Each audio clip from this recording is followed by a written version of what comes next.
Hey guys, welcome back to my channel. So I have been asking you guys lately to send in subjects on videos that you would like to see that are kind of like taboo subjects or subjects that people don't really talk about, maybe a little bit embarrassing. Maybe you think you're the only one and you're kind of afraid to ask your friends about it, because honestly guys, I have no shame and I'm basically willing to talk about just about any subject here on my channel. So a lot of you guys requested a video on feminine hygiene and also on how to get rid of hair down there. I am going to be doing a separate video on my beliefs on feminine hygiene because my phone is going off like crazy. Like I was saying, I personally have a lot to say about feminine hygiene, and my personal feminine hygiene is actually pretty extended and a very long routine. So I am going to be coming out with a separate video all about feminine hygiene, and if you guys want to see my own personal routine and everything like that, definitely just let me know. But today's video, we're going to be talking about 5 ways to get rid of hair down there. I want to start off by saying that I think the trend right now, this day and age, is to kind of get rid of all the hair down there. I know that when I have talked about the subject with my mom and my grandmother and even my older sisters, because I have sisters that are like in their 40s, they kind of think that it's a little bit weird and that it kind of resembles a little girl, and why would you want to have no hair down there? But in my experience, because me and my girlfriends, we talk about honestly anything and everything, the new norm, or what is considered in right now, is getting rid of absolutely everything.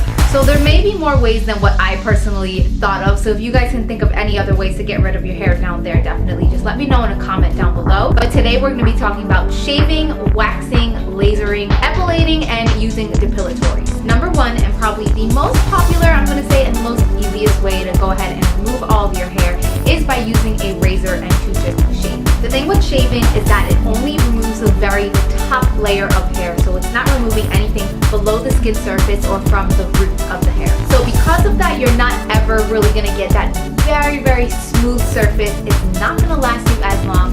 It's going to grow in a lot faster, and some girls suffer from a little bit of itchiness while your hair grows back in. Shaving can actually be very irritating for sensitive skin, so you definitely never ever, and I used to do this all the time when I first started shaving, you never want to shave on dry skin or just using water. You always want to use, I'm not going to say you always want to use a shaving cream, because honestly, I don't think that a shaving cream is really absolutely essential every single time that you're going to shave, but you do want to be sure to use either a bar soap, or you can actually even use shampoo or conditioner. You just want to make sure to lubricate that area extremely well before you shave it so that you don't get razor burn, because that is one of the worst feelings in the world. And another good pointer is to shave as the very last step in your shower, because that way your skin has already been kind of softened up by the hot water. I don't know why I was touching my shoulder. I don't shave my shoulders. Anyway, definitely save it as your last step in your shower, and shaving has to be the most easiest, convenient, and affordable way to get rid of your hair down there or anywhere else. So the second way that we're going to talk about getting rid of hair down there is by waxing.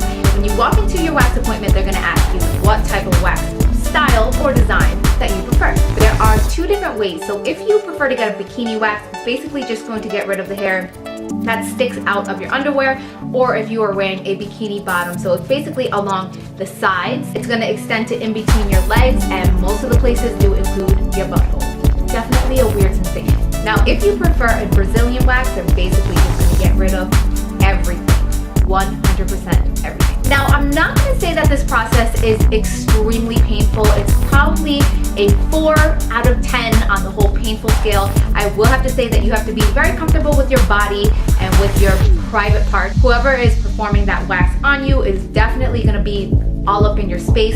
Any places that I've been to, they don't make you take off your underwear, but you have to kind of shove it to one side, shove it to the other side. And if you are getting a Brazilian done though, everything has to come off. Other than that, you are going to be pretty sore and sensitive after your appointment.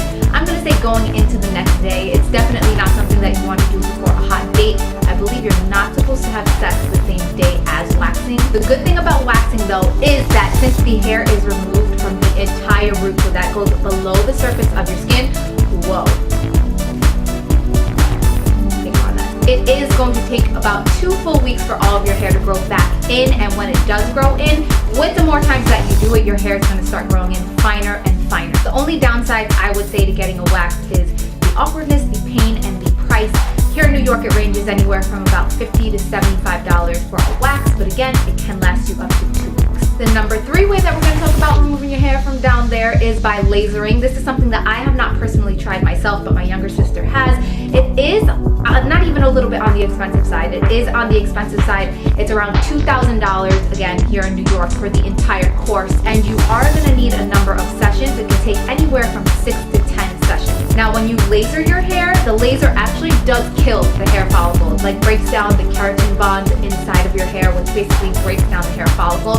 And then every single time that you go, again and again, it breaks down those follicles and your hair starts to grow in again, finer and finer and finer, with the end goal being that your hair will start not growing in at all. Bad side about this is there is no guarantee, and I have known friends that have gone, they see these amazing package deals on Groupon to get it done really cheap, and they go for the 6, 7, 8 sessions and it just doesn't work. There is no guarantee. It is a long process, and from what I hear, it is a little bit more painful than waxing. But if you are one of those people that it does work on, then you will have absolutely no regrowth for the rest of your life. So the fourth way that we're going to be talking about today is using a depilatory. So a depilatory is a gel, cream, or lotion that you apply onto your skin, and similar to the way that lasering works, it does break down that keratin bond within your hair follicles. Leave it on anywhere from about 5 to 10 minutes, and your hair basically dissolves. It does remove it all the way from the root, and you're able to just wipe your hair away. Depilatories are pain-free, they're mess-free, and one of my favorite things about it is after you apply it, you can just go ahead and jump into the shower. Depilatories are found basically at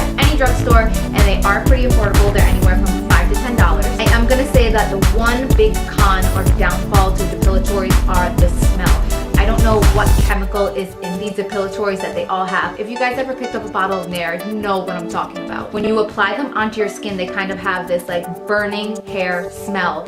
It's almost unbearable. But if you can personally go ahead and stomach the smell, I did do a little bit of research and I found the 3 top-rated depilatories, and those are the Veet Fast-Acting Gel Cream Hair Remover, the Nair Hair Remover Body Cream, and the Veet In Shower Hair Remover Cream. I gotta try that one. And number 5 is the scary one, and it is using an epilator. Now, an epilator is a machine that you can buy to use at home, and basically what it is, it looks like a little torture device. So it's actually an electronic device that removes hair by grasping multiple hairs at the same time and simultaneously pulling them out. Basically, it's like tweezers on level 1,000. You might say to yourself, why the heck would people choose to use such a torture, painful device such as epilator? And that is because it does not affect your skin at all. If you have sensitive skin, if you're applying wax, that basically it's a lot of friction on your skin. You're ripping off. It's very harmful to your skin in the long run. Shaving can also irritate you, and obviously if you're using a depilatory, you're putting chemicals on your skin. So using an epilator is one of the only ways other than lasering that you're not really causing a lot of harm to your skin. An epilator is only focusing on the little hairs. It's just going to pick them up and simultaneously rip them out, but your skin is not affected at all. Now that soft, smooth skin that it's going to leave behind, if you can bear the whole process, I'm going to say to epilate your entire bikini area, or if you want to give yourself a little Brazilian with the epilator, it probably would take anywhere from 40 minutes to 1 hour, but your results will last up to 2 weeks. And epilators are not very expensive. They range anywhere from $30 to $50. And again, the more that you use your epilator, the thinner that your hair follicles will start to grow in. Another great thing about epilators is that you can use them at absolutely any time. For any of you girls that have gone to get a wax before, you know that your hair has to grow in about 1/4 of an inch before they can actually go ahead and wax you. If you want to use an epilator, you can use it on the tiniest, little tiny hairs, and you're good to go. So that is basically it. Those are all the ways that you can go ahead and get rid of your hair down there. Again, there's no shame in anybody's game if you like a fuller down there area. There's nothing wrong with that. I'm also going to add that I personally am a very basic girl. Although I do like to get rid of my hair down there, I just go ahead and shave. A little TMI. I don't think that you guys really needed to know all that about me, but anyway, this is a TMI video. And again, if you guys have any topics that you're afraid to ask your friends or your mom or your doctor about, and you just want me to either discuss my experience with those topics or any advice or knowledge that I might be able to share with you guys, definitely let me know in the comment down below. Thumbs up this video if you like these type of vids. Don't forget to subscribe to this channel as well as my vlog channel. Thank you guys all so much for watching, and I will see you